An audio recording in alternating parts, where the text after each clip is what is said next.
Hello everyone, कैसे हो आप सब लोग? कर लिया आपने टेस्ट? अटेम्प्ट किया? क्या लेट है? कोई ना, जितना किया है वो दिया। कोई बात नहीं, ठीक है, कोई दिक्कत नहीं। आपका नाम क्या है? ठीक है, आपने पढ़ा नहीं था, मतलब पढ़ के आए थे या नहीं पढ़ा था? तो ये पढ़ के आना, आप जब भी आओ तो उससे अपने को फायदा मिलेगा। टेस्ट आप यहाँ पे अटेम्प्ट करोगे तो आज अपना फर्स्ट डे। आपका क्या है आंसर? नहीं लिखा आपका? ठीक है, कोई बात नहीं। अभी आप पढ़ गए ना आंसर लिखना, तभी अपने को फायदा मिलेगा इस क्लास का। तो आज की जो अपना फर्स्ट टॉपिक है वो एक तरीके से इंट्रोडक्शन है पब्लिक एडमिनिस्ट्रेशन का। और इसमें अपनों ने तीन चीज करनी थी मेनली। अर्थ क्या होता है, पब्लिक एडमिनिस्ट्रेशन का मीनिंग क्या होता है, प्रकृति यानी इसका नेचर क्या होता है, इसका स्कोप यानी एरिया क्या होता है, इसका महत्व यानी इंपॉर्टेंस क्या होती है, और एक तरीके से डिसिप्लिन के अंदर एक विषय के तौर पे इसका इवोल्यूशन कैसे हुआ है। ये सारी चीजें अपने को करनी थी। इस पे लगभग अपनों ने सारे क्वेश्चन लेने की कोशिश की है। तो कुछ मैं आपको आइडिया दे देती हूँ कि जो आपकी शॉर्ट नोट में प्रिपेयर होना चाहिए थी ये चीज़ें। जैसे आपको डेफिनेशन पता होनी चाहिए, परिभाषा पता होनी चाहिए। डेफिनेशन पता होनी चाहिए पब्लिक एडमिनिस्ट्रेशन की। और परिभाषा आपको खाली यूं ही नहीं लिखनी, कोई भी अगर इसमें टर्मिनोलॉजी होएगी तो आपको उसके अंदर कोट करना है कि थिंकर कौन है। थिंकर को आप कोट करो, यानी जो विचारक है जिसने वो विचार या सिद्धांत दिया है। फॉर एग्जाम्पल पोस्ट कोर, आज मैंने पूछा था आपसे, पोस्ट कोर किसने दिया है सिद्धांत? लूथर गुलिग ने दिया। तो आपको कोट करना है कि लूथर गुलिग ने दिया है। और अगर कोई ऐसी परिभाषा पूछी, अगर आपसे आने वाले जो सिलेबस वगैरह के अंदर आपसे शक्ति पूछ सकते हैं, लेजिटिमेसी पूछ सकते हैं, तो उसके अंदर भी आपको थिंकर को कोट करना है। अब मान लो कि आपके पास थिंकर नहीं है, कोई ऐसी चीज पूछी है, जैसे फॉर एग्जाम्पल ऑब्जेक्टिविटी पूछिए, इंटीग्रिटी पूछिए, सत्यनिष्ठा पूछिए, वस्तुनिष्ठा पूछिए, तो किसको कोट करोगे आप? किसका नाम लोगे आप? कोई थिंकर अगर आपके ध्यान में नहीं आ रहा है तो आप रिपोर्ट का नाम ले सकते हो, जैसे नोलन समिति का, या तो बोल सकते हो नोलन समिति के बारे में बता सकते हो अगर उन्होंने कोई उसकी डेफिनेशन दी है। या फिर आप सेकंड एआरसी, सेकंड एआरसी का मतलब होता है द्वितीय प्रशासनिक सुधार आयोग, यानी सेकंड एडमिनिस्ट्रेटिव रिफॉर्म कमीशन था। उसने जो उसके बारे में जो उसकी डेफिनेशन दी है वो चीज़ें हमें लिखनी है। अगर हम ये चीज़ें ऑथेंटिक चीज़ें लिखेंगे तो अपने को अच्छे मार्क्स मिलेंगे। तो ये कुछ बेसिक चीज़ें। फिर अपने फर्स्ट क्वेश्चन पे आते हैं कि आज का फर्स्ट क्वेश्चन क्या था, कि लोक प्रशासन यानी जो पब्लिक एडमिनिस्ट्रेशन होता है वो स्टेबिलिटी, एक तरीके से स्थायित्व का संरक्षण है, यानी संरक्षण करता है, यानी एक तरीके से स्टेबिलिटी का प्रमोटर है और एजेंट है सोशल चेंज का, यानी जो सामाजिक परिवर्तन उसका अभिकर्ता है। इस कथन के प्रकाश के अंदर हमें विकासशील देश जो है, यानी डेवलपिंग नेशन जो है, उसके अंदर जो इंपॉर्टेंस है पब्लिक एडमिनिस्ट्रेशन की, उसके बारे में डिस्कस करना था। तो अपने दिमाग में एक परफॉर्मा सेट कीजिए कि सबसे पहले हमें लिखना है इंट्रो। और इंट्रो में हमें वही चीज लिखनी है जो रिलेटेड हो इस लाइन से। जैसे आप यहाँ से आपने आपने क्या पिक किया, आप क्या पिक करते हैं? डेफिनेशन लिख सकते थे भाई, पब्लिक एडमिनिस्ट्रेशन है उसकी डेफिनेशन। और यहाँ पे इस कॉन्टेक्स्ट में क्या डेफिनेशन, क्योंकि पब्लिक एडमिनिस्ट्रेशन की भी अलग अलग डेफिनेशन है, एप्पल भी ने अलग कहा है, सबने अलग अलग कहा है। तो आप क्या लिखोगे यहाँ पे? यहाँ पे आप रिलेटेड टू मतलब कंट्रीज से हम बोल सकते हैं एक तरीके से policy implementation is the essence of public administration. नीति क्रियान्वयन ही एक तरीके से जो है लोक प्रशासन का सार है। ये लिख दीजिए, जो भी थिंकर है उनका नाम लिखो। इस तरीके से हम एज ए डेफिनेशन इसको स्टार्ट कर सकते थे। फिर इंट्रो लिखने के बाद में हमें इस जो क्वेश्चन है उसको पार्ट में डिवाइड करना था। पहला पार्ट होगा स्थायित्व का संरक्षण, यानी प्रमोटर ऑफ स्टेबिलिटी। यानी हमारे जो बॉडी पार्ट होगा उसके अंदर सबसे पहले हमें ये लिखना है कि कैसे ये स्थायित्व यानी स्टेबिलिटी को बढ़ाएगा। तो कैसे बढ़ाएगा बताओ? स्टेबिलिटी कैसे बढ़ेगी पब्लिक एडमिनिस्ट्रेशन से? Law and order, very good. Law and order यानी कानूनी व्यवस्था जब रहेगी तब स्टेबिलिटी बहुत ज्यादा बढ़ेगी। और सर्विस डिलीवरी है जी। हाँ, सर्विस मतलब एक तरीके से हम डेवलपमेंटल सर्विस प्रोवाइड करेंगे जिससे एक स्टेबिलिटी आएगी, बोल सकते हैं। और वेरी गुड, क्राइसिस मैनेजमेंट यानी आपदा प्रबंधन। आपदा प्रबंधन का काम भी जो है एडमिनिस्ट्रेटर्स का होता है, ब्यूरोक्रेसी ये देखती है। और ठीक है, जो भी संवैधानिक मूल्य है उनका संरक्षण, यानी कॉन्स्टिट्यूशनल आइडियाज है, जैसे अपने फंडामेंटल राइट्स यानी कि अपने जो भी मौलिक अधिकार है उनका संरक्षण। उसके अलावा और जो जैसे रूल ऑफ लॉ हम बोलते हैं, विधि का शासन, ये भी कौन मेंटेन करके रखता है? ब्यूरोक्रेसी। उसके अलावा अगर हम स्टेबिलिटी की बात करते हैं तो हम डिस्कस करते हैं कि हम जो है यानी ब्यूरोक्रेसी जो है वो it's a part of executive, यानी ये कार्यपालिका है। ठीक है। और जब भी हम कार्यपालिका की बात करते हैं तो there are two type of executive. एक है परमानेंट एग्जीक्यूटिव और एक है टेम्पोरेरी, यानी स्थायी और अस्थायी। तो स्थायी जो है यानी परमानेंट एग्जीक्यूटिव है, उसमें आती है पूरी ब्यूरोक्रेसी यानी लोक प्रशासन, पब्लिक एडमिनिस्ट्रेशन। और जो जो जनता के प्रतिनिधि होते हैं यानी एमपी एमएलए होते हैं वो आएंगे टेम्परेरी एग्जीक्यूटिव, मंत्री लोग जो होंगे वो सब आते हैं टेम्परेरी एग्जीक्यूटिव में। अब एवरी 5 ईयर में अगर सब कुछ ठीक रहा तो ये जो टेम्परेरी एग्जीक्यूटिव है वो चेंज हो जाएगी।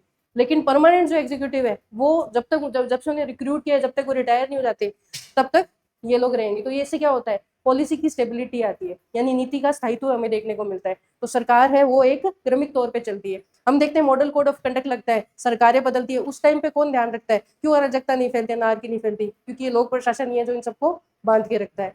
फिर उसके अलावा इंटरनल सिक्योरिटी, एक्सटर्नल सिक्योरिटी में इनका बहुत बड़ा रोल होता है। तो ये चीजें अपने को लिखनी थी, ठीक है। ये जो वर्ड अपनों ने बोले ये हेडिंग में आएंगे, और आप कोशिश करो ज्यादा से ज्यादा एग्जाम्पल उसके अंदर लिखो, जैसे मैंने मॉडल आंसर में लिखे भी हैं, तो आपको आइडिया लग जाएगा। फिर सेकंड पार्ट है कि सामाजिक परिवर्तन, तो कैसे सोशल चेंज अपने को देखने को मिलेगा, सोशल चेंज कैसे लेके आती है एक डेवलपिंग नेशन के अंदर। सोशल चेंज यानी सामाजिक परिवर्तन लेके आना है आपको। सामाजिक परिवर्तन कैसे लेके आओगे, हाँ जो सोशल एविल्स है, जैसे दहेज प्रथा है ना, सोशल एविल्स यानी सामाजिक कुरीतियां हैं, जैसे दहेज प्रथा, विधवा विवाह कहीं नहीं हो पा रहे, तो ये सारी चीजों के लिए हम देखते हैं कि बहुत सारे रूल्स रेगुलेशंस लॉ बने हुए हैं। इनका इम्प्लीमेंटेशन ग्राउंड लेवल पे कौन करता है, ब्यूरोक्रेसी करती है, ठीक है। तो एक तरीके से ये कि सोशल चेंज कैसे आएगा, सामाजिक कुरीतियों को हटाकर। और हेल्थ और एजुकेशन, हेल्थ और एजुकेशन को अगर बढ़ावा मिलेगा तो एक अच्छा ह्यूमन रिसोर्स जो है देश के लिए जो है डेवलप होगा। और हम देखते हैं, हमने पढ़ा है डेमोग्राफिक डिविडेंड, उसका जो मैक्सिमम आउटपुट है हमें तभी मिल पाएगा। तो इस तरीके से हम सोशल चेंज ला सकते हैं। फिर हम बात करते हैं इनोवेशन की, तो इनोवेशन ही है जो एक मॉडर्नाइजेशन वाली चीज, यानी नवाचार है, जिससे क्या आएगा, नवरूपता जो है आती रहेगी। फॉर एग्जाम्पल पहले जो है सब्सिडी के वाउचर्स मिलते थे, या फिर आपको इन हैंड मिलते थे, या एक तरीके से आपको रियम्बर्समेंट कराना पड़ता था। लेकिन अब हमने क्या क्या लेके आ गए, डीबीटी लेके आ गए, डायरेक्ट बेनिफिट ट्रांसफर। इसमें आप जैम ट्रिनिटी लिख सकते हो, जनधन, आधार और मोबाइल, इसके थ्रू जो भी सब्सिडी है डायरेक्ट आपके अकाउंट में आ जाएगी। ये क्या है, नवाचार ही तो है, ठीक है। इसी तरीके से हम बात करते हैं वैक्सीनेशन की, मिशन इंद्रधनुष पहले किस टाइप में हुआ करता था, आज से 20 साल पहले। लेकिन अब हम देखते हैं कि हमारे पास एक पोर्टल है, कोविन। इस पोर्टल के माध्यम से हम क्या करते हैं, एक नवाचार लेके आए हैं, और डिजिटलाइजेशन हो गया टीकाकरण का, यानी वैक्सीनेशन का। तो ये सारी चीजें आपने लिखनी है। मेरे कहने का मतलब क्या है कि आप हेडिंग तो बनाओ, ठीक है, उसके अंदर चीजें लिखो, लेकिन विदाउट एग्जाम्पल अगर आप लिखोगे तो आपको कंपेरेटिवली कम मार्क्स मिलेंगे। आपको अधिक से अधिक एग्जाम्पल देने हैं वहां पे, जैसे मैंने आपको बताया। अब अपने मॉडल आंसर पे आते हैं। जैसे कि इंट्रो में आपको आइडिया दे दिया, आप कुछ भी लिख सकते हो, डेफिनेशन लिख दो आप लोक प्रशासन की। उसके अलावा आप ये भी लिख सकते हो कि लोक प्रशासन का महत्वपूर्ण काम जो है वो जन कल्याण है, यानी पब्लिक वेलफेयर का काम है, या फिर अपलिफ्टमेंट ऑफ डिप्राइव्ड सेक्शन, यानी वंचितों का उत्थान, ये उसका प्रमुख काम है। इस तरीके से आप एक डेफिनेशन दे सकते हो। फिर उसके बाद में हम आएंगे कि साहित्यों का संरक्षण, किस तरीके से साहित्यों का संरक्षण किया जाएगा। तो किसी भी देश के लिए पहला शर्त क्या है कि शांति व्यवस्था बनी रहनी चाहिए, स्टेबिलिटी के लिए। तो वहां पे इंटरनल सिक्योरिटी रहे, किसी भी प्रकार का कोई डिस्प्यूट नहीं हो, मॉब लिंचिंग नहीं हो, हेट स्पीच नहीं हो। इसमें लिखा हुआ नहीं, लेकिन मैं आपको बोल के बता रही हूँ क्योंकि ये सारे लाइव एग्जांपल्स हैं, तो उन सबको आपको यहाँ पे कोट करना है। तो कानून व्यवस्था का रखरखाव, यानी लॉ एंड ऑर्डर मेंटेन करना, और किस तरीके से हम करते हैं, तो पुलिस के through, state police, central police होती है, उसके थ्रू हम करते हैं, जो कि that is a very much part of the public administration. फिर हम बात करेंगे कि राजनीतिक निरंतरता यानी कॉन्टिन्यूटी कैसे आएगी गवर्नमेंट के अंदर, क्योंकि we are the part of permanent executive. तो इस वजह से जो है हमें एक तरीके से कंटिन्यूटी देखने को मिलेगी, क्योंकि जो ब्यूरोक्रेसी है उसकी वजह से जो पॉलिसी है उसमें ब्रेक नहीं आएगा, इवन जो है गवर्नमेंट अनस्टेबल है या फिर चुनाव का टाइम है तब भी। तीसरा है कि संकट प्रबंधन यानी क्राइसिस मैनेजमेंट। हमने देखा कोविड का टाइम आया, या फिर कोई भी कहीं पे फ्लड आता है, तो ऐसी जगह पे हम देखते हैं कि क्विक रेस्पॉन्स जो है सबसे पहले कौन देता है, पब्लिक एडमिनिस्ट्रेशन, जिसको हम बोलते हैं अपनी परमानेंट एग्जीक्यूटिव। तो जो ब्यूरोक्रेसी है वो सबसे ज्यादा एक्टिव होकर वहाँ पे हेल्प करती है, और पुनर्वास यानी रिहेबिटेट करती है उनको। तो यहाँ पे आप एग्जाम्पल भी दे सकते हो, जैसे भिलवाड़ा मॉडल याद है आपको, कोविड-19 के टाइम पे। तो ये ब्यूरोक्रेसी तो लेके आई थी, फिर वो धीरे धीरे पूरी इंडिया के अंदर फैला था, और कई और देशों ने भी उसको एडप्ट किया था। फिर उसके बाद में हम बात करते हैं कि संवैधानिक जो मूल्य होते हैं, यानी कॉन्स्टिट्यूशनल आइडियाज होते हैं, उसको प्रिजर्व करती है, ठीक है। इन सबसे क्या आता है, जो हम बात करते हैं स्टेबिलिटी, देश में क्या आएगा, स्थायित्व आएगा, एनार्की नहीं फैलेगी, ठीक है, अराजकता नहीं फैलेगी। तो ये कैसे आएगा कि हम रूल ऑफ लॉ, ठीक है, न्याय को बनाए रखेंगे, उसके अलावा फंडामेंटल राइट्स का सभी का जो है संरक्षण किया जाएगा। नेक्स्ट पार्ट आते हैं कि हम किस तरीके से सामाजिक परिवर्तन के अभिकर्ता के रूप में काम करती है पब्लिक एडमिनिस्ट्रेशन, उसके बारे में बात करते हैं। तो सबसे पहले है कि सामाजिक कुरीतियों का उन्मूलन, यानी सोशल एविल्स है उनको हटाना। एज आई डिस्कस्ड अर्लियर की अस्पृश्यता, बाल विवाह, लिंग भेद, दहेज जैसी सामाजिक बुराइयों को हटाने का काम करती है। जो इनसे रिलेटेड जितने भी रूल्स रेगुलेशन बनते हैं उनका जो हम ग्राउंड लेवल पे इम्प्लीमेंटेशन देखते हैं, जो पॉलिसिंग देखते हैं, वो पब्लिक एडमिनिस्ट्रेशन या ब्यूरोक्रेसी वो काम करती है। फिर सकारात्मक कार्यवाही भी की जाती है, जैसे कि बेरोजगारी है बहुत ज्यादा मान लो, या फिर वंचित और पिछड़े लोग हैं, अनुसूचित जाति जनजाति, उनका उत्थान अगर करना है तो उनके लिए डिफरेंट टाइप ऑफ स्कीम्स, आप नाम भी लिख सकते हो। जैसे अनुसूचित जाति जनजाति के लिए आप अम्बेडकर वाउचर योजना लिख दो, महिलाओं के लिए आप महिला बंधन बिल लिख दो, ठीक है, कोई भी आप एग्जाम्पल इससे रिलेटेड आप यहाँ पे लिखो।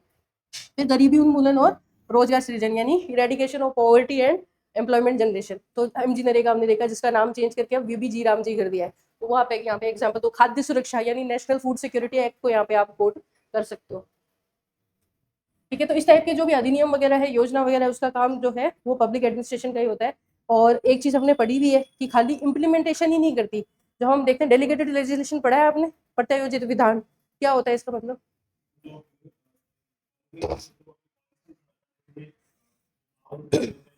हाँ, डेलीगेट करते हैं अपनी पावर, जो लेजिस्लेचर है वो अपनी पावर। हाँ, एक बहुत सिंपल से एग्जांपल से समझा देती हूँ कि एक लॉ बना दिया, कोई लेजिस्लेचर ने एक लॉ बना दिया किसी भी चीज के लिए, अब बार बार लॉ तो नहीं बनाया जाएगा, तो उसके ऊपर कुछ नोटिफिकेशंस आएंगे, कोई लॉ, कोई अधिनियम बनेगा उससे रिलेटेड, या फिर कोई भी रूल बनता है, रेगुलेशन बनती है, तो फिर वो काम ब्यूरोक्रेसी को आगे दे दिया जाता है।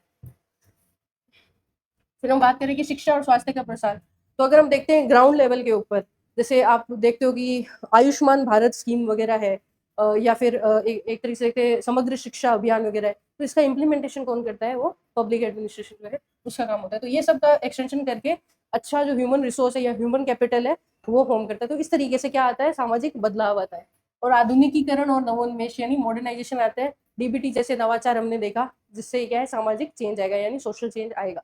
तो ये पूरा बॉडी पार्ट था, फिर हम निष्कर्ष में इन दोनों को मिलाकर लिख देंगे। तो ये मैंने बड़ा लिखा है, आप इसमें से कोई भी एक लाइन पिक कर लो, क्योंकि अपने पास 150 वर्ड्स रहेगा। अभी पहले तो 100 वर्ड्स मिलते थे, अभी 1.5 पेज से ज्यादा अपने को नहीं मिलेगा 10 मार्क के क्वेश्चन में। तो ये जो भी लिखा है ये भी 2-2.5 पेज तक चला जाएगा। तो इसमें से आप काम काम की चीजें लिखना, और एक चीज ध्यान रखना कि बहुत लंबी लाइन मत बनाना, पॉइंट वाइज लिखो। और ये वर्ड्स है जैसे ई गवर्नेंस, डिजिटल साक्षरता, प्रत्यक्ष लाभ हस्तांतरण यानी डायरेक्ट बेनिफिट ट्रांसफर, इनको आप अंडरलाइन जरूर करना, क्योंकि यही जो मेन कीवर्ड है जो आपको मार्क्स देंगे। अब हम डायरेक्ट कंक्लूजन पे आते हैं कि लोक प्रशासन जो है वो डेवलपिंग नेशंस के अंदर न केवल एडमिनिस्ट्रेटर यानी प्रशासक के तौर पे काम करते हैं या फिर नियंत्रक यानी कंट्रोलर के तौर पे काम करते हैं, बल्कि वो एक कैटलिस्ट के तौर पे काम करते हैं।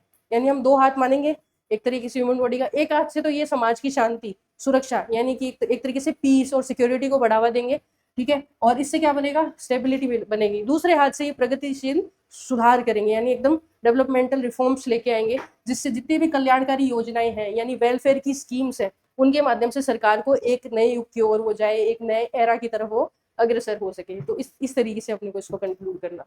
तो आप इसको दोबारा से लिखना, ठीक है। आपका जो वर्ड्स जो आपने यूज किए वो अच्छे हैं, मैच्योर वर्ड है, बस उसके अंदर लैंग्वेज आप डालो और एग्जाम्पल्स आप लिखो।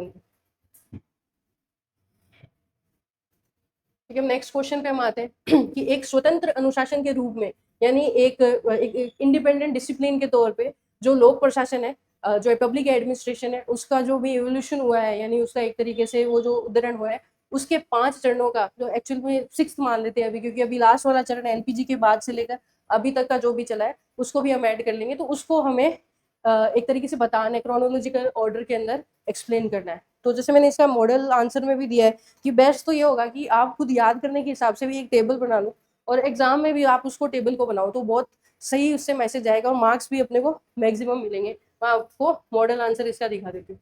पहले आता तो है, आपको पढ़ा है आपने, बताओ कौन से पेजेस है? अच्छा, टाइम हो गया, कोई बात नहीं, जिसको नहीं पता मैं हल्का सा आइडिया दे देती हूँ। जैसे आज हम फोन देखते हैं, अपने हाथ में फोन है, जब फोन आया था, जब फोन बना था, तब आज जैसा नहीं था, वो एक बहुत बेसिक फोन था, उससे सिर्फ कॉलिंग हुआ करती थी। फिर धीरे धीरे फेज वाइज मैनर में उसमें चेंजेस आए, धीरे धीरे हमने देखा कि उसमें कैमरा आने लगा, फिर हमने देखा कि वो कीपैड से पूरा टच स्क्रीन होने लगा, और आज के टाइम में हम देखते हैं कि वो एआई जैसा एआई भी उसमें आने लग गया। तो इस तरीके से फोन का एवोल्यूशन हुआ है। वैसे पब्लिक एडमिनिस्ट्रेशन भी एक सब्जेक्ट है, और सब्जेक्ट का जो एवोल्यूशन हुआ है उसके अकॉर्डिंग अपने को उसको पढ़ना है। तो बेस्ट तरीका आप इसको ईयर वाइज याद करो।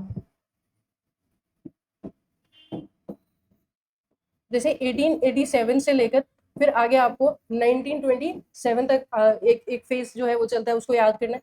फिर 1927 से 1937 तक आपको याद करना है। 1937 से लेकर 1947 तक आपको याद करना है। 1948 से लेकर 1971 तक, और 1971 से लेकर 1991 और उसके बाद 1991 से लेकर और अभी तक।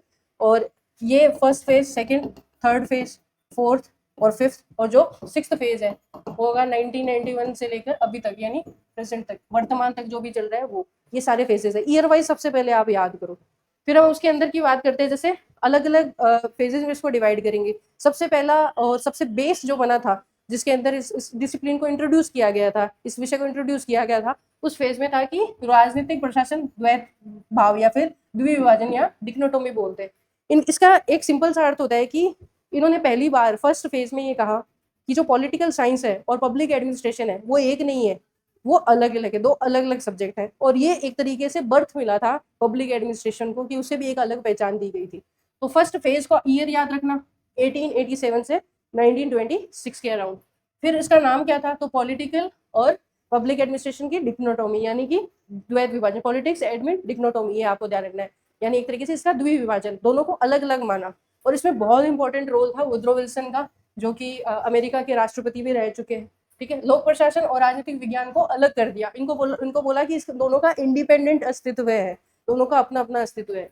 वुड्रो विल्सन की एक ऐसे था द स्टडी ऑफ एडमिनिस्ट्रेशन, उसमें उन्होंने इसको एक्सप्लेन किया था कि ये दोनों सेम नहीं है, दोनों अलग अलग है। फिर एल.डी. वाइट जो थे उन्होंने भी अपने बुक के अंदर इसके बारे में लिखा, सेम सिद्धांत को एक्सप्लेन किया। उसके अलावा गुडनाउ एक थिंकर हुए थे, उन्होंने भी इस चीज को एक्सेप्ट किया था। तो ये चीजें आपको लिखनी है। तो आपको याद भी इसी तरीके से करना है, फर्स्ट फेज, उसका ईयर, उसका नाम और उसके अंदर की इंपॉर्टेंट चीजें।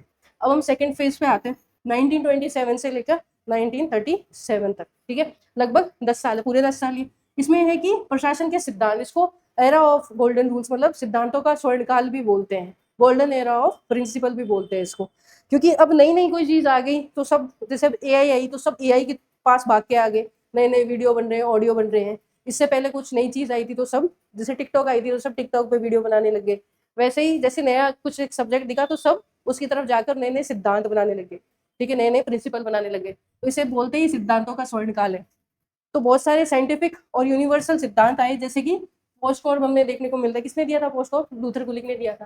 फिर हेनरी फेयोल, लूथर गुलिक, उर्विक, विलोबी, इन्होंने अलग अलग सिद्धांत इसके अंदर दिए। ठीक है, फिर हम बात करते हैं कि जब बहुत ज्यादा वो एकदम पीक पे आने लग गया, हर कोई पब्लिक एडमिनिस्ट्रेशन के बारे में जानने लग गया, तो लोगों को थोड़ी जेलस फील होने लगी। तो फिर उन्होंने उसको चुनौती देना शुरू कर दिया। जैसे टिकटॉक भी बैन हो गया था ना, सबको जेलस फील होने लगी कि ऐसे 3-4 लाइन गा के सिंग करके कैसे कमा रहे। ठीक है, तो इसको बोलते हैं चुनौतियों का काल। तो थर्ड एरा है वो 38 से 47 तक, और इसको एरा ऑफ चैलेंजेस बोलते हैं। तो हुआ क्या था कि जैसे साइमन एक थिंकर हुए थे, उन्होंने बोला कि ये जो सिद्धांत दिए हैं, सिद्धांत थोड़ी है, ये कोई प्रिंसिपल्स थोड़ी है, ये तो प्रोवर्ब्स है, एक तरीके से लोकोक्ति और मुहावरे हैं, ऊंची मतलब ऊपर ऊपर की बात करते हो, एक्चुअल में व्यवहार में कुछ भी नहीं है। ठीक है, एक तो ये प्रॉब्लम आई थी। ठीक है, फिर उसके बाद में इन्होंने बोला था कि जो आप ये दो सब्जेक्ट बता रहे हो अलग अलग, ऐसा कुछ नहीं है। एक्चुअली पब्लिक एडमिनिस्ट्रेशन है वो पॉलिटिकल साइंस के अंडर ही आता है, ये भी उन्होंने बोला। तीसरा जो हम देखते हैं कि चेस्टर बर्नार्ड थे, उनकी बुक थी। ठीक है, उन्होंने उस बुक के अंदर मैनेजमेंट के बारे में बहुत कुछ लिखा था। ठीक है, फंक्शंस ऑफ एग्जीक्यूटिव करके किताब थी उनकी, लेकिन उन्होंने पब्लिक एडमिनिस्ट्रेशन के एक भी सिद्धांत को डिस्कस नहीं किया था। तो इस तरीके से बहुत ज्यादा डीमोटिवेट होने लगे सबको ये क्या लगा, चुनौतियों का काल लगा कि चैलेंजेस आ रहे हैं। फिर चुनौतियों के काल के बाद में पहचान का ही संकट हो गया। ठीक है, तो फोर्थ चरण के अंदर हम आते हैं, फोर्थ फेज में 1948 से 1970 तक, जिसको हम बोलते हैं क्राइसिस ऑफ आइडेंटिटी। मतलब बहुत ज्यादा डाउन चला गया ये। तो प्रत्यक्ष शैक्षणिक पहचान का संकट, उन्होंने बोला कि ये अगेन उन्होंने एकदम साबित कर दिया कि it's a part of political science. Political science यानी राजनीतिक विज्ञान की एक शाखा है, पब्लिक एडमिनिस्ट्रेशन का अलग से कोई भी अस्तित्व नहीं है। राजनीतिक विज्ञान और प्रबंधन पे ही पूरा बल देने लगे, जितनी भी स्टडी होने लगी, जो भी सिद्धांत आने लगे, उसमें डिस्कशन ही जो था पॉलिटिकल साइंस और मैनेजमेंट का होने लगा। पब्लिक एडमिनिस्ट्रेशन से एकदम से ध्यान जो है चला गया। जो थिंकर्स भी थे वो भी धीरे धीरे इन सब्जेक्ट्स की ओर मुड़ने लगे। ठीक है, और इस टाइम पे जो इसने थोड़ा बहुत बचा के रखा था, एक तो था विकास प्रशासन, जो हम पढ़ते हैं ना डेवलपमेंटल एडमिनिस्ट्रेशन, यानी एडमिनिस्ट्रेशन का वो पार्ट जो डेवलपमेंट से डील करता है। और दूसरा था तुलनात्मक लोक प्रशासन, यानी कंपैरेटिव पब्लिक एडमिनिस्ट्रेशन। ये दो जो चीजें हैं यहाँ पे इस टाइम पे हमें देखने को मिलती है। अब हम आते हैं फिफ्थ फेज पे। फिफ्थ फेज जो आया था वो 1971 से 1991 के आसपास, या एक साल आगे पीछे आप कर सकते हो। इसमें आया था लोक नीति परिप्रेक्ष्य और एनपी, एक तरीके से हम बोलते हैं एरा ऑफ इंटरडिसिप्लिनरी। ठीक है, इसमें हमने क्या किया था, पब्लिक एडमिनिस्ट्रेशन को डिफरेंट डिफरेंट डिसिप्लिन, यानी विभिन्न जो विषय थे, जैसे सामाजिक विज्ञान, ज्योग्राफी, इकोनॉमिक्स, इसके साथ हमने संबंध स्थापित किए ताकि ये आगे जीवंत रह सके। ठीक है, तो इसमें इंटरडिसिप्लिनरी जो दृष्टिकोण है वो डेवलप हुआ। सामाजिक प्रासंगिकता यानी जो सोशल सिग्निफिकेंस थी और वैल्यूज थी उसके ऊपर फोकस किया गया था। और इसी टाइम पे मीनो ग्रुप कॉन्फ्रेंसेज हुई थी जिसके बाद हमने एनपीए को देखा था। एनपीए के अंदर ये चीजें करते हैं ना, वैल्यूज पे और सिग्निफिकेंस पे हम बात करते हैं। और जॉर्ज फेडरिक्सन और वॉल्डो जैसे जो विचारक है वो इस टाइम पे आए थे। फिर लास्ट फेज की हम बात करते हैं जिसे सिक्स्थ फेज बोलते हैं। 1991 यानी एलपीजी रिफॉर्म्स आए थे, उससे लेकर और प्रेजेंट टाइम तक। अब तक क्या हुआ, उस टाइम पे एलपीजी सुधार आते हैं और एलपीजी सुधार रहेंगे तो जो एनपी हम पढ़ेंगे न्यू पब्लिक मैनेजमेंट, ठीक है, नव लोक प्रबंधन। तो जो प्रबंधन की जो तकनीकें थी, मैनेजमेंट की जो अच्छी टेक्निक्स थी जो बहुत ज्यादा फायदा दे सकती थी पब्लिक एडमिनिस्ट्रेशन को, वो अडॉप्ट करने वाली चीजें हैं। क्योंकि हम बात किसकी कर रहे हैं, एलपीजी की। तो एक तरीके से कॉर्पोरेट सेक्टर की चीजें हम अडॉप्ट करने लगे। उसके अलावा गुड गवर्नेंस की बात होने लगी, तो ये सारी चीजें इसके अंदर आई थी।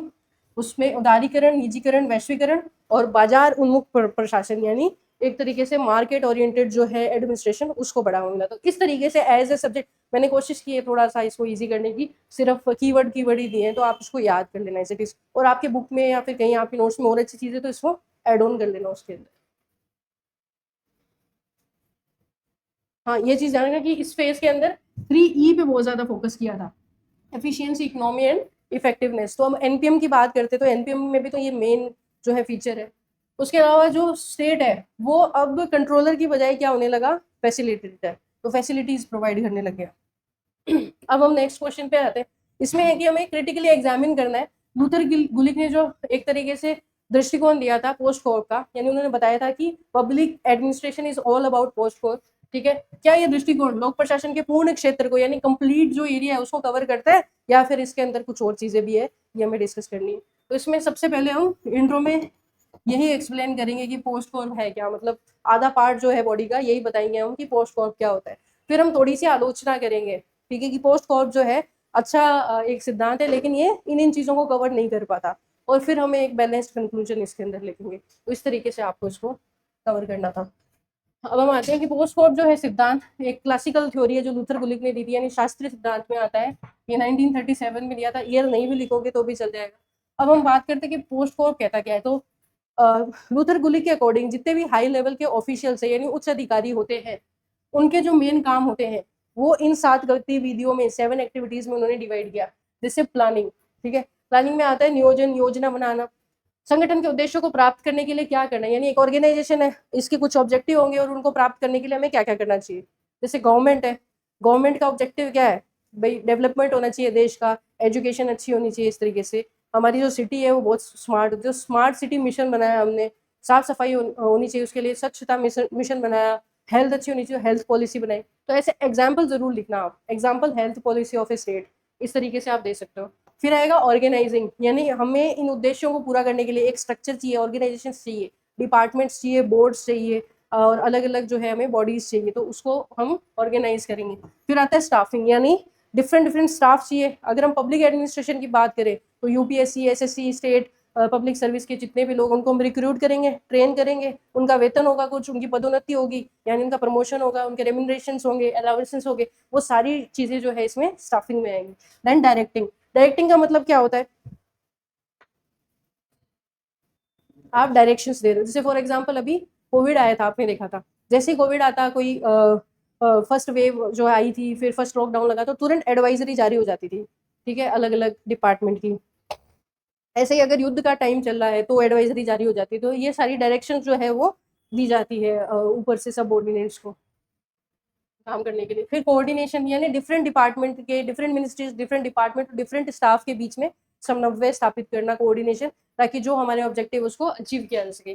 देन रिपोर्टिंग, यानी जो सबऑर्डिनेट्स है यानी अधीनस्थ है, वो अपने उच्च अधिकारियों को यानी हायर ऑफिशियल को रिपोर्ट देंगे कि आज आज हमने डिफरेंट योजना में ये हमारी एक तरीके से प्रगति है या फिर ये हमने कार्य किया, तो ये रिपोर्टिंग हो गया। देन बजटिंग, तो बजट निर्माण, वित्त प्रबंधन यानी फाइनेंशियल मैनेजमेंट एंड बजटिंग, ये सब इसमें आता है। इसको ऑक्सीजन भी बोलते हैं एक तरीके से, वित्त प्रशासन भी। अब ये तो बात कर ली हमने बजटिंग की, सॉरी पोस्ट कोऑप की। अब हमसे सेकंड क्वेश्चन क्या पूछा गया था, हमें क्रिटिकली एनालिसिस करना था। तो पोस्ट कोऑप दृष्टिकोण की आलोचनात्मक हमें समीक्षा करनी है कि ठीक है, पोस्ट कोऑप जो है लोक प्रशासन का एक पार्ट बता देता है बट कंप्लीट एरिया को ये जो है बता नहीं पाता है। तो इसके अंदर कुछ चीजें कमी है, मतलब सीमाएं, इसकी कुछ चैलेंजेस है इसके सामने। जैसे सब्जेक्ट मैटर को ये बिल्कुल नहीं पता। मरियम ने क्या बोला था, पब्लिक एडमिनिस्ट्रेशन ने क्या बोला था?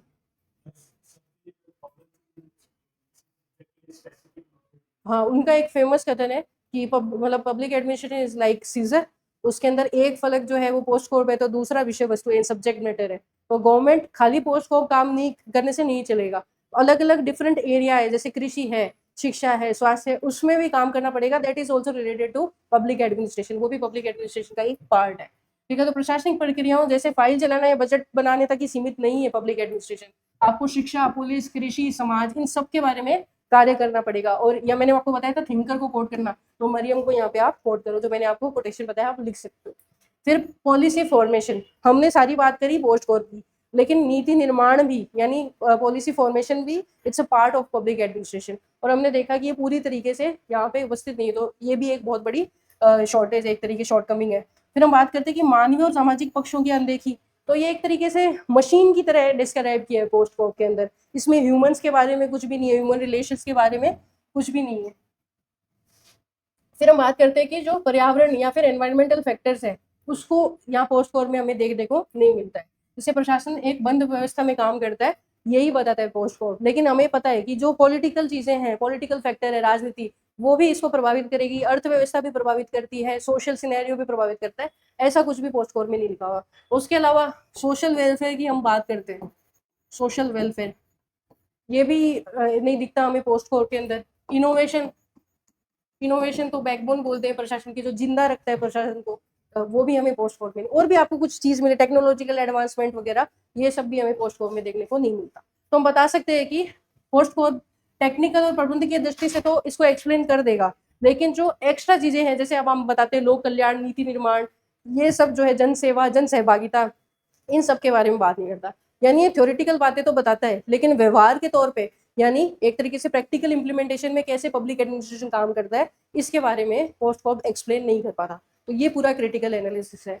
हमेशा ध्यान रखना, क्रिटिकल एनालिसिस के अंदर आपको पॉजिटिव और नेगेटिव दोनों चीजें बतानी ही बतानी होती है, और अगर आप उसको पैराग्राफ में लिख दोगे तो वो समझ में नहीं आएगा। तो आप सब हेडिंग्स जरूर देना, हेडिंग्स जरूर देना, सकारात्मक यानी पॉजिटिव, नेगेटिव, चैलेंजेस ऐसे मेंशन करना, और वो वर्ड लिखने के बाद उनको बॉक्सेस में डालना, क्योंकि जब आपकी कॉपी स्कैन होएगी तो वो बॉक्सेस में जो चीजें होंगी वही दिखेंगी, उभर के आएगी सामने। अब ये दो फैक्चुअल क्वेश्चन है, इसको मैं बता देती हूँ कि भाई लोक प्रशासन जो है उसके नेचर के बारे में हमसे पूछा गया है कि एकीकृत यानी इंटीग्रेटेड जो व्यू है, और एक तरीके से मैनेजरियल व्यू है यानी प्रबंधकीय दृष्टिकोण में क्या अंतर है। तो पहले हम इसको ही डिस्कस कर लेते हैं। तो इसको भी आप टेबल फॉर्म में लिखोगे तो आपको ज्यादा फायदा होगा। तो सबसे पहले हम दायरे के यानी एरिया के अकॉर्डिंग बात करते हैं। तो जो इंटीग्रेटेड व्यू है that is a broad view. ठीक है, बहुत ब्रॉड व्यू है, व्यापक है ये अपने आप में। ठीक है, एकीकृत वाला जो है, लेकिन प्रबंधकीय वाला है वो संकुचित और बहुत ज्यादा स्पेसिफिक है, विशिष्ट है। दूसरी हम बात करते हैं कि इसमें क्या क्या काम शामिल होते हैं। तो अकॉर्डिंग टू इंटीग्रेटेड व्यू इसमें सभी काम होंगे नीचे से लेकर ऊपर तक के। इसमें प्रबंधकीय यानी मैनेजरियल काम भी होंगे, क्लर्क वे मैनुअल के काम भी होंगे, लेकिन इसमें सिर्फ पोस्ट कोड वाले जो अपनों ने अभी डिस्कस किया था वही काम होगा। एक इसकी बात करें मैनेजरियल व्यू की, फिर हम मुख्य ध्यान या फिर मेन फोकस किस पे रहता है, यहाँ पे सब्जेक्ट मैटर पे रहेगा इंटीग्रेटेड में, कि हम किसके बारे में, प्रशासन क्या काम करता है, और यहाँ पे प्रक्रिया और टेक्निक पे फोकस रहेगा कि प्रशासन कैसे, हाउ। इधर तो बात करेंगे हम हाउ, ठीक है, और यहाँ पे व्हाट, इसके बारे में डिस्कस करते हैं। फिर हम प्रशासन के अर्थ के बात करते हैं कि what is the meaning according to integrated view. तो नीति को लागू करने वाली पूरी की पूरी व्यवस्था, जो भी ऑर्डर, जो भी सिस्टम है, जो भी हमारी पॉलिसी को इंप्लीमेंट करने के काम में आ रही है, वो इंटीग्रेटेड व्यू में आएगी। लेकिन केवल संगठन को निर्देशित और नियंत्रित करने वाले लोग, जो कुछ लोग होते हैं, जैसे सीईओ होता है, वाइस प्रेसिडेंट, वीपी बोलते हैं जिसको, सीएफओ होता है, उनको ही ये लोग मानते हैं कि it's a part of administration. फिर अगर हम व्यवहारिक उदाहरण की बात करें, तो अगर हम पुलिस प्रशासन की बात करते हैं, तो जो गृह सचिव होते हैं, ठीक है, होम सेक्रेटरी, उनके निर्णयों से लेकर नीचे का जो क्लर्क है, उसके जो भी काम है, एफआईआर जो दर्ज कर रहा है नीचे से नीचे, उन सब लोगों को, जो भी गश्ती लगा रहे, पेट्रोलिंग कर रहे हैं, उन सबको हम पार्ट ऑफ एडमिनिस्ट्रेशन मानेंगे इंटीग्रेटेड व्यू में, एकीकृत व्यू में। लेकिन जो अगर हम बात करते हैं मैनेजरियल के अंदर, तो अस्पताल का जो प्रशासन होता है, वहाँ पे जो अस्पताल के जो डायरेक्टर है, सेक्रेटरी है, सीएमओ है, उन्हीं को ही हम मानेंगे कि that is a part of administration. ये वहाँ के जो डॉक्टर्स है, नर्सिंग स्टाफ है, उनको भी हम पार्ट ऑफ एडमिनिस्ट्रेशन नहीं मानेंगे। लेकिन अगर यही यहाँ पे होता है, इंटीग्रेटेड व्यू में होता, तो वो भी होते हैं पार्ट ऑफ एडमिनिस्ट्रेशन। अब समर्थक क्या, आप नाम याद रखना, जैसे वाइट, गॉस, मार्क्स, ये सब किस में बिलीव करते हैं? इंटीग्रेटेड व्यू में। और मैनेजर व्यू में कौन बिलीव करता है? जो क्लासिकल वाले, गुलिक, उसके अलावा साइमन, फेओल वगैरह, ये सब मैनेजरियल व्यू के अंदर बात करते हैं। अब नेक्स्ट क्वेश्चन पे आते हैं अपने कि how did public administration evolve in as a subject in India. तो जो मतलब क्रोनोलॉजिकली इंडिया के अंदर डेवलपमेंट्स हुए अपने को वो लिखने हैं इसके अंदर। इसको आप पॉइंट फॉर्म में लिखोगे तो ज्यादा फायदा होगा, क्योंकि 5 नंबर के क्वेश्चन के टाइप में आपको दिया हुआ है। तो भारत में एक विषय के रूप में लोक प्रशासन यानी पब्लिक एडमिनिस्ट्रेशन कैसे ग्रो होता है उसके बारे में हम डिस्कस करते हैं। तो फर्स्ट फेज जो आता है अराउंड 1930 टू 1940 की बात करते हैं। तो इस टाइम पे एक फाउंडेशन प्रिपेयर होता है, इसको फाउंडेशनल फेज भी बोलते हैं। लखनऊ जो यूनिवर्सिटी है उसमें सबसे पहले जो है राजनीतिक विज्ञान विभाग के अंदर डिप्लोमा का पाठ्यक्रम स्टार्ट होता है। डिप्लोमा एक तरीके से स्टार्ट किया जाता है। ये बस रटने वाली चीज है कि लखनऊ यूनिवर्सिटी में होता है। नागपुर यूनिवर्सिटी के अंदर एक इंडिपेंडेंट डिपार्टमेंट बनता है। आपको नाम आप पढ़ोगे भी एमपी शर्मा के बारे में। क्या बोला था एमपी शर्मा ने अबाउट लोक प्रशासन, नेचर ऑफ पब्लिक एडमिनिस्ट्रेशन के बारे में? इट्स आर्ट, मतलब ये बोला था उन्होंने, कला के रूप में उन्होंने बढ़ावा दिया था। इनको फादर ऑफ पब्लिक एडमिनिस्ट्रेशन भी बोलते हैं इन इंडिया। फिर हम सेकंड फेज की बात करते हैं तो 1950 के दशक के अंदर लगभग हम देखते हैं कि बहुत ज्यादा ऑर्गेनाइजेशनल डेवलपमेंट यानी संस्थागत विकास हमें देखने को मिलता है। तो एप्पल बी को इंडियन गवर्नमेंट जो है वो एक तरीके से अनुरोध करती है। तो वो 2 महत्वपूर्ण संस्थान जो है उसकी नींव रखी जाती है, Indian institute of public administration and Indian public administration association. ये 2 संस्थागत चीजें जो है बनती है। देन विश्वविद्यालयों का विस्तार होता है, जैसे पटना, उस्मान या लखनऊ विश्वविद्यालय में एमए के लेवल तक पब्लिक एडमिनिस्ट्रेशन को एडप्ट किया जाता है। थर्ड फेज की बात करें तो इसके अंदर में एकेडमिक ऑटोनॉमी दी जाती है, और इसमें बहुत ज्यादा फेमस होता है public administration as a subject. UGC समिति की सिफारिश के ऊपर इसको एक स्वतंत्र विषय के रूप में मान्यता जो है हमें देखने को मिलती है, और राजस्थान विद्यालय के अंदर भी इसको इंट्रोड्यूस किया जाता है। और प्रोफेसर माथुर, जिसको बोलते हैं फादर ऑफ पब्लिक एडमिनिस्ट्रेशन इन राजस्थान, वो यहाँ पे हेल्प करते हैं उसको डेवलप करने के लिए। फिर सिविल सर्विस एग्जाम होता है, उसके अंदर एज ए ऑप्शनल सब्जेक्ट के तौर पे भी पब्लिक एडमिनिस्ट्रेशन को ऐड कर दिया जाता है। फिर फोर्थ फेज की बात करते हैं कि 1990 से लेकर यानी एलपीजी रिफॉर्म्स के बाद से अब तक, तो इसके अंदर पूरा पाठ्यक्रम जो है चेंज कर दिया जाता है। एलपीजी के बाद इसमें लोक नीति यानी पब्लिक पॉलिसी और गुड गवर्नेंस जैसी चीजें देखने को मिलती है। नए अध्ययन के क्षेत्र हमें देखने को मिलती है, जिसपे हमें क्वेश्चन भी पूछा जाता है अभी अपने एग्जाम्स में, जैसे पीपीपी मॉडल्स, ई गवर्नेंस, आपदा प्रबंधन, क्योंकि नई नई आयाम इसमें ऐड हुए हैं। ठीक है, उसके अकॉर्डिंग इसको और ज्यादा ब्रॉड किया जाता है। फिर हम देखते हैं कि जो स्पेशलिस्ट ऑर्गेनाइजेशन है, जैसे आईआईटीज, आईआईएम्स, इन सब के अंदर भी इसके अंदर पब्लिक पॉलिसी एंड गवर्नेंस के नाम से इसको विशेष पाठ्यक्रम में जोड़ा जाता है। फिर एक आपने सुना होगा कि there are 4 monasteries of public administration in India, यानी भारत के अंदर लोक प्रशासन के 4 मठ यानी हब डेवलप है। एक तो है चंडीगढ़ में,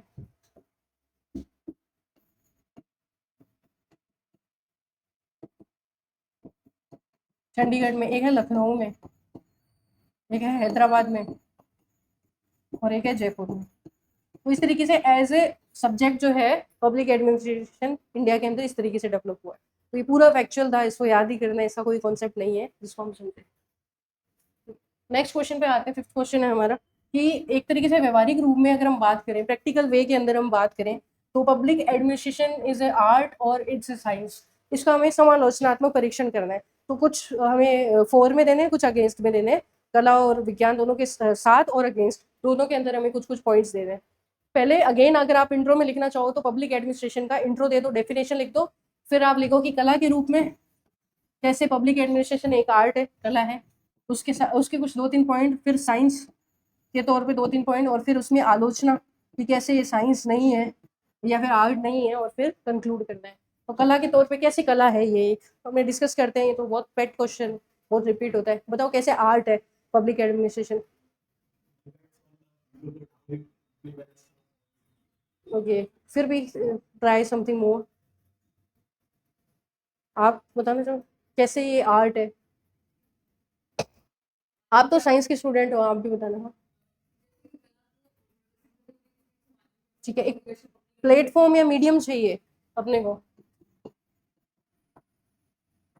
आर्ट के अंदर हमें प्लेटफॉर्म चाहिए, मीडियम चाहिए। वैसे ही पब्लिक एडमिनिस्ट्रेशन में हमें प्लेटफॉर्म चाहिए। आपको पब्लिक सर्विस में आरपीएससी की तो आरएस बनना होगा, तभी आप परफॉर्म कर पाओगे। हाँ, और एक आपके अंदर प्रतिभा होनी चाहिए, टैलेंट होना चाहिए, आप में स्किल्स होने चाहिए। जैसे आर्ट में क्रिएटिविटी होती है, इनोवेशन होता है, वैसे पब्लिक एडमिनिस्ट्रेशन में भी इनोवेशन और क्रिएटिविटी होती है, यानी नवाचार होते हैं। ठीक है, उसके अलावा आर्ट में हम आप एक तरीके से आपको प्रशिक्षण देके आप एक लेवल ऊपर जा सकते हो, वैसे ही पब्लिक एडमिनिस्ट्रेशन में भी आपको ट्रेनिंग या प्रशिक्षण की जरूरत होती है। तो इस तरीके से हम बोल सकते हैं it's a form of art. ठीक है, साइंस के लिए आप बताइए कुछ पॉइंट्स। ठीक है, जैसे यूनिवर्सल कुछ सिद्धांत बनाए गए हैं तो साइंस के अंदर, वैसे ही पब्लिक एडमिनिस्ट्रेशन में भी कुछ सिद्धांत है। फॉर एग्जाम्पल पद सोपान, जिसको हम हायरार्की बोलते हैं, स्पैन ऑफ कंट्रोल। ठीक है, ये कुछ चीजें, ये कुछ सिद्धांत बनाए गए हैं। कुछ वैज्ञानिक विधियां होती है जैसे पर्ट और सीपीएम, जैसे पब्लिक एडमिनिस्ट्रेशन में साइंस में होती है, इसमें भी दी गई है। और हम फोरकास्ट कर सकते हैं साइंस के अंदर, जो हमारे पास डेटा वगैरह होता है। सिमिलरली पब्लिक एडमिनिस्ट्रेशन में भी डेटा वगैरह को देख के उसका एनालिसिस करके हम चीजें फोरकास्ट कर सकते हैं। ठीक है, और science books, scientific books, science में बुक है हमारे पास, जैसे पब्लिक एडमिनिस्ट्रेशन में भी हमारे पास जैसे मैकियावली की द प्रिंस है। उसके अलावा हमारे पास अकबर के टाइम की आइन अकबरी अबुल फजल ने लिखी थी। तो ऐसे हमारे पास हिस्टोरिकल टेक्स्ट है साइंस के अंदर भी। तो इस तरीके से आपको कुछ कुछ पॉइंट्स इसमें लिखने थे, कुछ इसमें। फिर आप अपोज करो कि साइंस कैसे नहीं है। जैसे कि साइंस पूरी तरीके से वैल्यू फ्री होती है, लेकिन हम जब एडमिनिस्ट्रेशन की बात करते हैं तो एक पॉइंट के बाद में हम नैतिकता की बात करते हैं, मूल्य आ जाते हैं उसमें, ऑब्जेक्टिविटी की बात करते हैं, सत्यनिष्ठा की बात करते हैं, ये चाहिए हमें एडमिनिस्ट्रेशन में, तो इसमें मूल्य चाहिए होते हैं। फिर हम बात करते हैं जो सिद्धांत होते हैं वो यूनिवर्सल नहीं होते, मतलब जैसे एक छोटी सी अपने सिलेबस का ही पार्ट है कि public administration in developed countries and developing countries. तो डेवलपिंग और डेवलप्ड नेशन के अंदर पब्लिक एडमिनिस्ट्रेशन जैसे काम करता है वही अलग है। तो इस तरीके से ये यूनिवर्सल या सार्वभौमिक नहीं है। उसके अलावा हम देखते हैं कि साइंस में तो हम चीजें प्रूव कर पाते हैं लैब के थ्रू, लैब में बहुत सारे एक्सपेरिमेंट कर सकते हैं। पब्लिक एडमिनिस्ट्रेशन में ऐसा कुछ हम एक्सपेरिमेंट, तो इस तरीके से आपको थोड़ा सा उसको आलोचना करनी थी एंड देन आपको कंक्लूड करना ना। तो ये तो मैंने सारी चीज आपको बता ही दी है कि आप इंट्रो दे दो, ड्यूल नेचर है। ठीक है, यह विषय एक तरफ कार्य प्रणाली के तौर पे दो व्यवहारिक कौशल की मांग करता है, दूसरी तरफ स्टडी के अंदर हम सिद्धांतों की बात करते हैं, यानी प्रैक्टिकल वे में आएंगे तो ये आर्ट है। अगर हम बात करेंगे ग्राउंड लेवल पे तो आपको आर्टिस्ट होना पड़ेगा, लेकिन अगर हम थ्योरेटिकल बात करेंगे, यानी डेटा लेंगे, डेटा का एनालिसिस करेंगे, तब आपको साइंस का नॉलेज चाहिए होगा, एज ए साइंस भी काम करेगा। तो इसके 4 के अंदर सारे पॉइंट्स जो मैं ऑलरेडी डिस्कस कर चुकी हूँ, वो सारे इसके अंदर पॉइंट्स आपको लिखने थे। और सिमिलर ये साइंस किस तरीके से, जैसे सिस्टमेटिक नॉलेज है, इसमें थ्योरेटिकल फ्रेमवर्क चाहिए आपको, सैद्धांतिक ढांचा, सिद्धांत है, पद सोपान, आदेश की एकता, पोस्ट फॉर्म। फिर इसके अंदर साइंटिफिक मेथड्स चाहिए, जैसे डेटा कलेक्शन, कंपैरेटिव एनालिसिस, यानी आपको डेटा एकत्र करना पड़ेगा, तुलनात्मक अध्ययन करना पड़ेगा, केस स्टडी एनालिसिस करना पड़ेगा। और ई गवर्नेंस के अंदर डेटा एनालिटिक्स का यूज हम ले सकते हैं। जनरल प्रिंसिपल्स लूथर को लिखने हैं, फेओल ने वगैरह दिए हैं। तो इस तरीके से ये साइंस है। और फिर आपको आलोचना करनी है कि कैसे ये साइंस नहीं है, तो वो मैं ऑलरेडी एक्सप्लेन कर चुकी हूँ आपको कि क्या इसकी सीमाएं हैं। निष्कर्ष पे आते आते लोक प्रशासन है तो पूरी तरीके से कला है और ना ही पूरी तरह से साइंस है। It's not completely art, not completely science. तो फिर अध्ययन की दृष्टि से, यानी अगर हम देखें कि स्टडी के नेचर से हम देखते हैं तो इट्स ए सोशल साइंस। ठीक है, स्टडी की बात करेंगे तो इसमें साइंटिफिक मेथड्स चाहिए, और अगर हम व्यवहारिक तौर पे देखेंगे, ठीक है, तो इसमें अप्लाइड आर्ट हमें देखने को मिलेगी। फिर आप थिंकर का भी नाम ले सकते हो जिसने इसको सपोर्ट करा था, जैसे एम.पी. शर्मा और टीड ने एज ए आर्ट उनको सपोर्ट करा। ये लास्ट क्वेश्चन है अपना। ठीक है, कि लोक प्रशासन केवल राज्य की कार्यपालिका यानी ओनली एग्जीक्यूटिव से रिलेटेड नहीं है। अब अपने को पता होना चाहिए कि हमारे जो गवर्नमेंट है, ये हमारा पूरा देश है या पूरा सिस्टम है, कैसे चलता है। एग्जीक्यूटिव, लेजिस्लेचर और जुडिशरी, यानी हमारी कार्यपालिका, हमारी विधायिका और हमारी न्यायपालिका, ये तीनों मिलकर हमारा पूरा देश है, हमारा पूरा जो राजनीतिक सिस्टम है, पॉलिटिकल सिस्टम है, उसको चलाते हैं। ये तीन है। तो ये क्या बोल रहे हैं कि जो लोक प्रशासन है यानी पब्लिक एडमिनिस्ट्रेशन है, वो बोल रहे हैं कि सिर्फ एग्जीक्यूटिव यानी कार्यपालिका से रिलेटेड है, या फिर इसमें तीनों पार्ट शामिल है, ये हमसे पूछ रहे हैं। ठीक है, इस कथन के आलोक में हमें पब्लिक एडमिनिस्ट्रेशन का जो स्कोप है, उसका जो एरिया है, उसको डिस्कस करना है। तो इन्होंने दोनों ही बातें कही हैं, तो हमें दोनों के लिए ही आर्ग्यूमेंट्स देने हैं। और फिर उसके बाद में हम पब्लिक एडमिनिस्ट्रेशन के जो स्कोप है उसको डिस्कस करेंगे, उसका जो एरिया है उसको डिस्कस करेंगे। तो ये तो हम इन जनरली जानते हैं कि हालांकि इसको मेनली कार्यपालिका या एग्जीक्यूटिव से जोड़ा जाता है, लेकिन जो ब्यूरोक्रेसी है उसका रोल हर जगह होता है। वो लेजिस्लेचर में भी अपनी बहुत महत्वपूर्ण भूमिका निभाती है, और न्यायपालिका भी जो है ब्यूरोक्रेसी के बिना अधूरी है। कैसे वो डिस्कस करते हैं कि एक तो नैरो व्यू है इससे रिलेटेड। नैरो व्यू बोलता है कि it just related to executive, यानी कार्यपालिका से रिलेटेड, यानी कि जो भी लेजिस्लेचर काम करेगा, उसको जो भी पॉलिसी प्रोग्राम प्लान बनाएगी लेजिस्लेचर, ठीक है, उसको उसका क्रियान्वयन या उसको इम्प्लीमेंट करना ही पब्लिक एडमिनिस्ट्रेशन का काम है। ठीक है, तो सरकार की कार्यपालिका शाखा है। मूल विचार ये कहता है कि विधायिका का काम तो कानून बनाना है, न्यायपालिका का काम न्याय करना है, यानी जस्टिस प्रोवाइड करना। It's a work of judiciary. Legislature का वर्क है लेजिस्लेटिव वर्क करना, रूल फॉर्म करना, और लोक प्रशासन का काम सिर्फ है कि जो ये बने हुए कानून है और जो भी रूल्स रेगुलेशन है उनको इम्प्लीमेंट करना।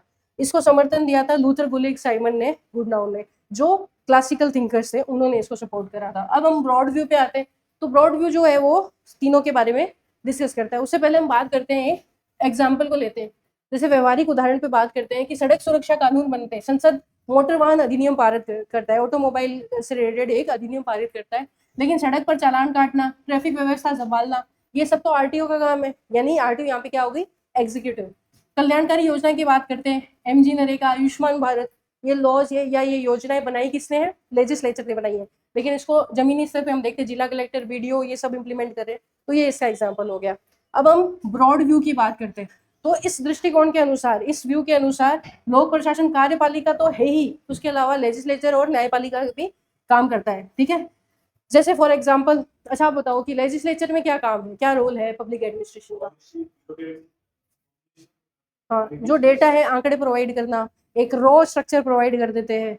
फिर उसके बाद में एक बार जब कोई लॉ बन जाता है, उसके बाद में उस पर जो नियम वगैरह, रेगुलेशंस वगैरह बनती है, वो बार बार थोड़ी लेजिस्लेचर में जाता है। वो सारा काम जो है डिपार्टमेंटल जो ब्यूरोक्रेसी है वो ये काम देखती है। ठीक है, तो मूल विचार कहता है कि तीनों आपस में जुड़े हुए हैं। तो L D white, Gauss डिमॉक, Woodrow Wilson, ये सब इसको सपोर्ट करते हैं। ठीक है, तो विधायिका जो शाखा है यानी एडमिनिस्ट्रेशन जो है, उसका लेजिस्लेचर में क्या काम है, तो संसद और विधानसभा के सचिवालय को पूरे को वही देखते हैं, यानी उसका संचालन ही जो है पूरी ब्यूरोक्रेसी करेगी। जैसे लोकसभा और विधानसभा के सेक्रेटरी द्वारा विधायी बजट जो प्रिपेयर होता है, उसको पूरा पास वगैरह वो पार्लियामेंट से होगी, विधानसभा प्रिपेयर कौन करेगा, पूरा ब्यूरोक्रेसी उससे प्रिपेयर करेगी।